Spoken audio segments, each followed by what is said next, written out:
ప్రభు పేరట మీ అందరికీ శుభాభివందనములు.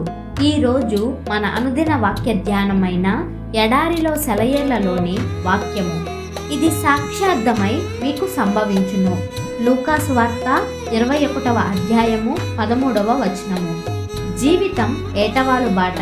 ఎవరైనా పైన నిలబడి రమ్మని మనల్ని పిలుస్తూ ఉంటే సంతోషంగా చేతులూపుతూ ఉంటే బాగుంటుంది. మనందరం ఎక్కిపోయే వాళ్ళమే. మనం ఒకరికొకరు సహాయం చేసుకోవాలి. కొండలెక్కడం అన్నది కష్టతరమైనదే గాని మహిమాన్వితమైనది. శిఖరాన్ని చేరాలంటే శక్తి, స్థిరమైన నడక అవసరం. ఎత్తుకు వెళ్తున్న కొద్దీ దృష్టి విశాలమవుతూ ఉంటుంది. మనలో ఎవరికైనా ఏదన్నా విలువైనది కనిపిస్తే వెనక ఉన్న వాళ్లను పిలిచి చెబుతూ ఉండాలి. నాకంటే నువ్వు ముందుకు వెళ్ళిపోతే వెనక్కి తిరిగి నన్ను పిలువు. ఈ రాళ్ల దారిలో నీ పిలుపు నా హృదయాన్ని సంతోషపెట్టి నా కాళ్లను బలపరుస్తుంది.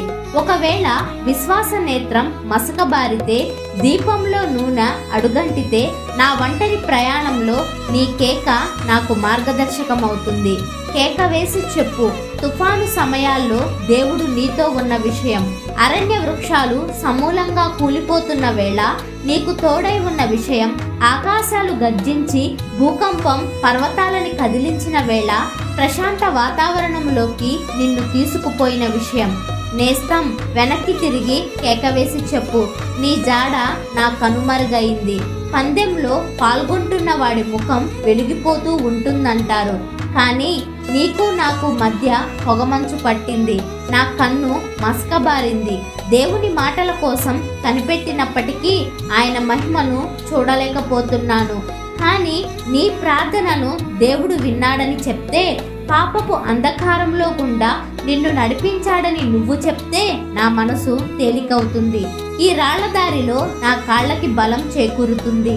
నేస్తం, నువ్వు కాస్తంత ముందున్నావు. నువ్వు వెనక్కి తిరిగి కేకవేసి చెప్పు.